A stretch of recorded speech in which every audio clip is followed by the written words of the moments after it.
시편 115편은 이스라엘의 하나님 여호와의 인자하심과 진실하심을 노래하면서 열방의 우상들과 비교할 수 없는 존재임을 드러냅니다. 반대로 시편 기자는 이미지만 있을 뿐 생명 없는 우상들의 무능함을 묘사하면서 하나님만이 도움이시고 방패이시고 복을 주시는 분이심을 노래합니다. 따라서 우리가 죽기 직전까지 해야 할 일은 찬양뿐이라고 고백하며 선포하는 것이 이 시편 115편의 주요 골자입니다.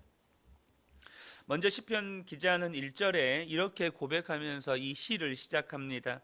여호와여, 영광을 우리에게 돌리지 마옵소서. 영광을 우리에게 돌리지 마옵소서. 오직 주는 인자하시고 진실하심으로 주의 이름에만 영광을 돌리소서. 이렇게 1절에 고백함으로 시작을 하고 있습니다. 이 1절은 문자 그대로 오직 주님의 이름에만 영광을 돌려야 한다는 의미가 포함되어 있지만, 이렇게 시편 기자가 고백하는 그 핵심은 주의 영광을 위해 우리를 구원해 달라는 강렬한 호소입니다. 2절을 보면 어찌하여 문 나라가 그들의 하나님이 이제 어디 있느냐 말하게 하리이까.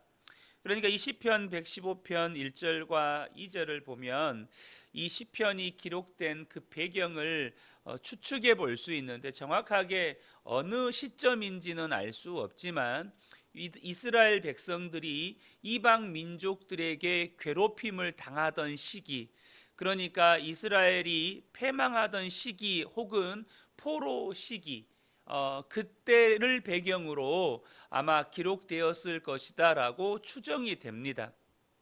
그러니까 이방 민족들로 말미암아 이렇게 괴롭힘을 당하던 이스라엘 백성들이, 여러분 당시 고대 사회에서 전쟁은 신들의 전쟁이었거든요. 그러니까 전쟁에서 이기는 나라가 그들이 믿는 신이 더 위대한 신이라는 것을 증명하는 방법이었습니다. 이 전쟁에서의 승리는 그들이 믿는 신이 더 위대한 신임을 증명하는 방법이었어요. 그래서 이렇게 패망해 가고 있는 이스라엘을 바라보면서 이방 민족들이 하는 말이 그들의 하나님이 이제 어디 있느냐라고 말하는 것이죠. 그래서 지금 오직 주의 이름에만 영광을 돌리소서, 우리에게 영광을 돌리지 마시고 오직 주의 이름에만 영광을 돌리소서라는 이 말의 의미에는 우리를 구원하셔서 주님 영광 받으십시오라는 그 핵심이, 이 영광을 돌리소서라는 말에는 그 강렬한 호소가 담겨져 있다는 것이죠. 여러분, 영광은 당연히 하나님께 돌려져야 하는데, 영광이 하나님께 돌려지기 위해서는 주의 백성이 원수들의 손에서 구원받아야 한다는 것입니다. 또한 동시에 하나님이 영광 받으시기 위해서는 반드시 우리를 구원해 주셔야 합니다라는 의미이기도 하죠. 여러분, 누가 하나님을 찬양합니까? 바로 구원받은 백성입니다. 하나님을 모르는 백성은 하나님을 찬양하지 않습니다.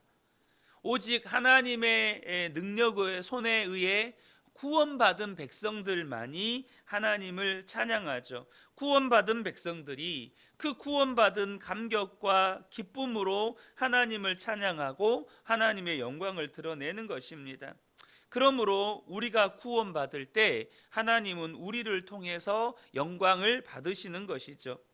그런데 인간은 그 원죄 안에 하나님의 영광을 자신이 차지하려고 하는 죄성을 가지고 있습니다. 창세기 3장 5절에 뱀이, 사단이 하와를 유혹할 때 무엇으로 하와를 유혹했습니까? 너희가 그것을 먹는 날에는 너희 눈이 밝아져 하나님과 같이 되어 선악을 알 줄을 하나님이 아심이라. 지금 하와를 유혹했던 뱀의 그 유혹의 핵심은 네가 하나님이 되어라, 네가 하나님이 받으셔야 할 영광을 가로채서 네가 그 영광을 받아라 라는 것이 이 사단이 하와를 유혹하던 핵심이었습니다. 그래서 피조물인 사람은 근본적으로 창조주이신 하나님께 영광을 돌려야 한다라는 이 당연한 명제와 선포를 여러분 싫어합니다. 거부해요. 그래서 로마서 1장에도 사람이 그 마음에 하나님 두기를 싫어했다라고 말씀합니다. 이것은 사람이 가지고 있는 원죄의 속성입니다. 그러니까 모든 사람은 하나님께 영광을 돌립니다. 하나님께 오직 하나님께만 하나님만 영광을 받으소서라는 이 선포, 혹은 피조물이 마땅히 창조주이신 하나님께 영광을 돌려야 한다는 이 대명제를 싫어합니다. 거부한다는 거죠. 이러한 인간의 모습을 극단적으로 보여주는 인물이 바로 헤롯 왕입니다.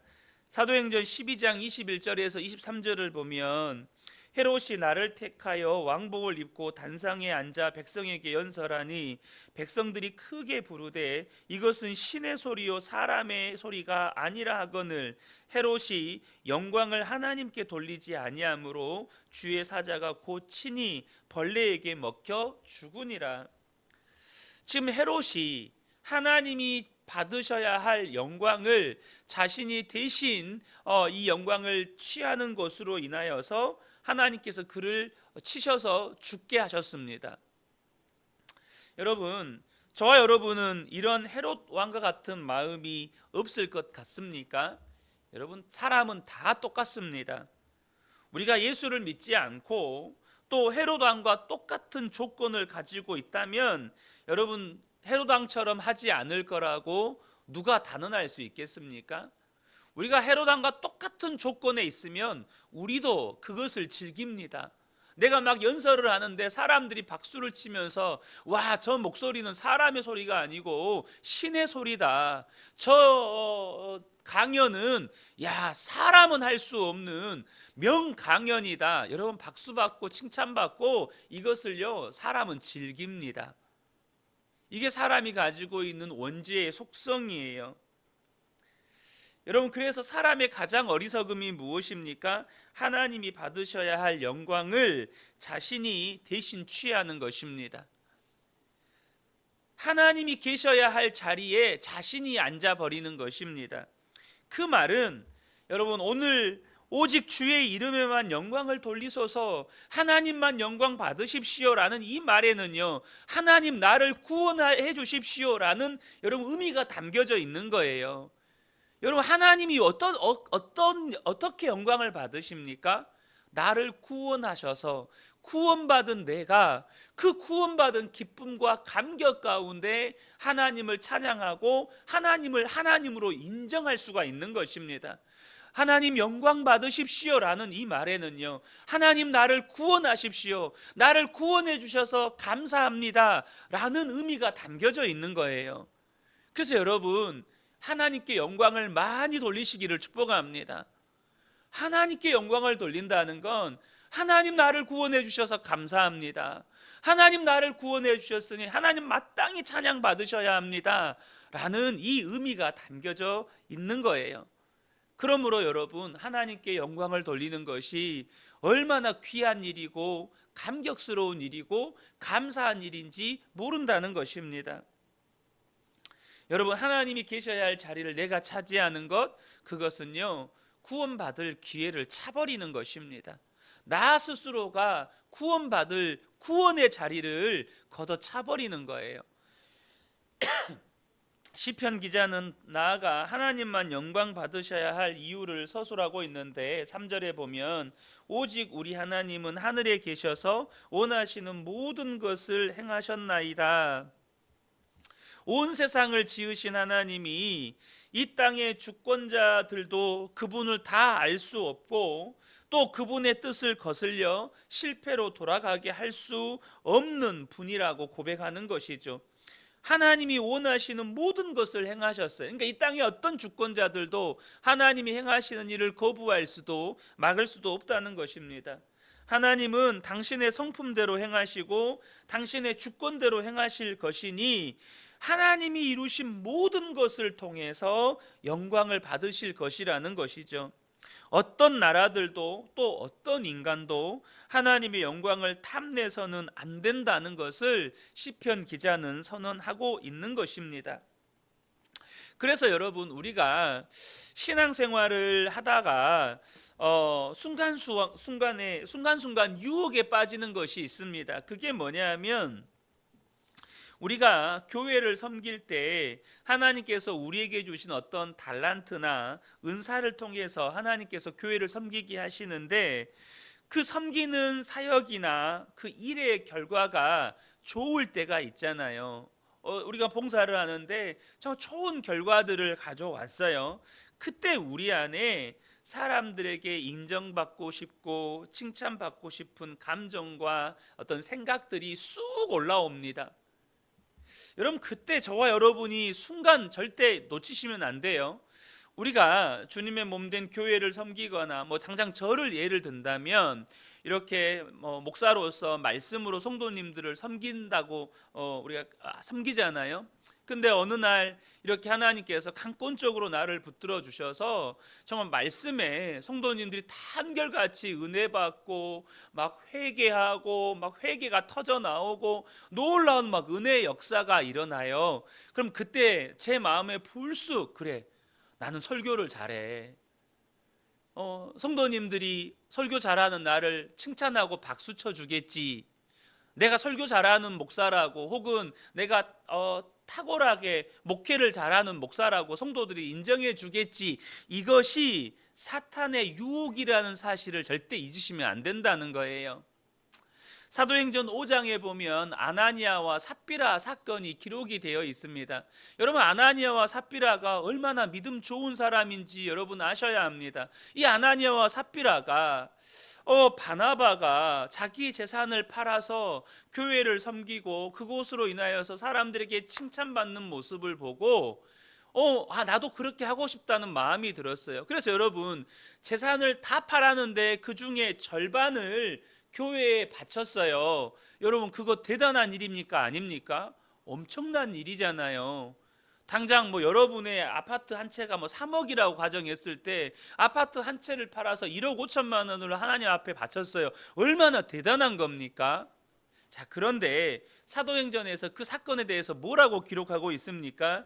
아나니아라 하는 사람이 그의 아내 삽비라와 더불어 소유를 팔아 그 값에서 얼마를 감춤해 그 아내도 알더라. 얼마만 가져다가 사도들의 발 앞에 두니 베드로가 이르되, 아나니아여, 어찌하여 사탄이 내 마음에 가득하여 내가 성령을 속이고 땅값 얼마를 감추었느냐? 땅이 그대로 있을 때에는 내 땅이 아니며 판 후에도 내 마음대로 할 수 없더냐? 어찌하여 이 일을 내 마음에 두었느냐? 사람에게 거짓말한 것이 아니요 하나님께로다. 이 사건에 대해서 베드로가 뭐라고 이야기합니까? 어찌하여 사탄이 내 마음에 가득하였느냐라고 베드로가 이야기합니다. 그러니까 우리가 교회를 섬기고 성도를 섬기고 섬길 때 사역의 결과물이나 혹은 그 섬김 자체가 너무나도 귀하고 복된 섬김일 수 있잖아요. 아니, 모든 교회의 부르심을 따라서 섬기는 건 귀하고 복된 섬김입니다. 그런데 그때 우리 안에 사람에게 인정받고 싶고 칭찬받고 싶은 마음, 그러니까 사람에게 박수받고 싶고 찬송받고 싶은 이 마음이 누구나 가질 수 있는 본성일 수 있어요. 근데 여러분, 본성입니다. 다시 말하면 원죄의 속성이라는 거예요. 하와가 하나님처럼 되고 싶었던 그 속성을, 그 본성을 사탄이 건드려서 유혹했던 것처럼 사람들에게 박수받고 싶고 칭찬받고 싶은 것은 내가 하나님이 받으셔야 할 박수와 찬송과 영광을 내가 차지하고 싶어하는 이 죄성이라는 거예요. 그것이 곧 하와를 사단이 유혹한 것처럼 마귀가 우리 마음에 주는 그런 생각이라는 것이죠. 여러분, 왜 여러분 이것이요 그런 마귀가 주는 생각인지를 잘 아셔야 합니다. 여러분, 우리는요 지옥에 갈 수밖에 없는 아무런 소망 없던 자였습니다. 그런데 하나님이 우리를 구원하셔서 주님의 몸된 교회의 지체로 삼아 주셨고 하나님 나라를 위해서 하나님이 사용해 주신 것입니다. 하나님이 구원하셨고 하나님이 사용해 주신 거예요. 내가 잘나서, 내가 능력이 있어서, 내게 무슨 소망이 있어서 그렇게 된 게 아닙니다. 하나님의 은혜인 거예요. 그래서 사도 바울이 고린도전서 15장 10절에 유명한 고백을 합니다. 그러나 내가 나된 것은 하나님의 은혜로 된 것이니 내게 주신 그의 은혜가 헛되지 아니하여 내가 모든 사도보다 더 많이 수고하였으나 내가 한 것이 아니요 오직 나와 함께 하신 하나님의 은혜로라. 여러분, 근데 이 사도 바울의 신앙 고백을요, 우리가 절대 잊으시면 안 돼요. 근데 여기서 중요한 게 뭐냐면 이 고린도전서 15장 10절은 사도 바울이 느끼는 감정의 고백만이 아니에요. 그냥 감정만 고백한 게 아니라 사도 바울이 실제로 경험한 영적인 실상을 감동으로 고백한 것입니다. 여러분, 나의 나된 것은 하나님의 은혜로 된 것이다 라는 이 고백이 감정입니까? 팩트입니까? 여러분, 이것은 분명한 영적인 실상입니다. 사도 바울의 능력이나 사도 바울의 선함이나 사도 바울의 어떤 소망으로 이게 된 게 아니고 전적으로 하나님의 은혜로 된 거예요. 이 영적인 실상을 사도 바울이 믿음의 눈이 띄어져서 이것을 발견하게 되니까 너무너무 감동이 돼서 이것을 고백한 것입니다. 또 하나의 영적인 실상이 있죠. 그게 뭡니까? 디모데전서 1장 15절에 보면 mit보다 모든 사람이 받을 만한 이 말이여 그리스도 예수께서 죄인을 구원하시려고 세상에 임하셨다 하였도다. 죄인 중에 내가 괴수니라. 여러분, 죄인 중에 내가 괴수다라는 이 표현이 우리가 느낄 때 조금 과한 표현으로 느껴질 수 있지만 이것이 영적인 실상입니까? 아니면 감정입니까? 사도 바울이 내가 죄인 중에 괴수여서 괴롭다, 고통스럽다, 괴롭다, 고통스럽다는 감정이지만 죄인 중에 괴수는 팩트입니다. 사실이에요. 실상이에요. 예수 그리스도께서 그 죄인 중에 괴수인 나를 구원하시기 위해서 이 땅에 임하신 것 사실입니까? 감정입니까? 사실입니다. 그러니까 여러분, 우리가요 하나님의 은혜로 지옥에 갈 수밖에 없는 죄인인 우리가 구원받은 거 사실입니다. 그런 우리를, 아무런 소망 없던 우리를 주의 몸된 지체로 삼으시고 주님의 나라를 위해서 사용해 주신 것 감정이 아니라 하나님께서 실제로 행하신 사실입니다. 근데 거기에 묘하게 마귀가 틈을 타요. 뭘로요? 감정으로 틈을 탑니다. 내가 하나님이 받으셔야 할 그 칭찬과 영광과 찬송을 내가 받고 싶다. 내가 받고 싶다. 이것이 마귀의 유혹이고 속삭임이라는 거예요. 저는 우리 근혜교회 모든 성도님들에게 사도 바울에게 임했던 믿음의 눈이 띄어지는 역사가 있기를 축복합니다. 내가 죄인 중에 괴수입니다. 그런 나를 구원하시기 위해 예수님께서 이 땅에 임하셨습니다.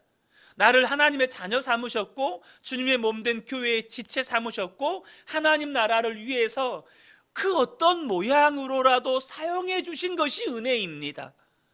이것을 발견하게 되면 여러분, 사도 바울처럼 죄인 중에 괴수인 나를 어떻게 이렇게 사용해 주시다니, 하나님의 은혜입니다, 하나님의 은혜로 된 것입니다 라고 하나님께 영광을 돌릴 수밖에 없는 것입니다.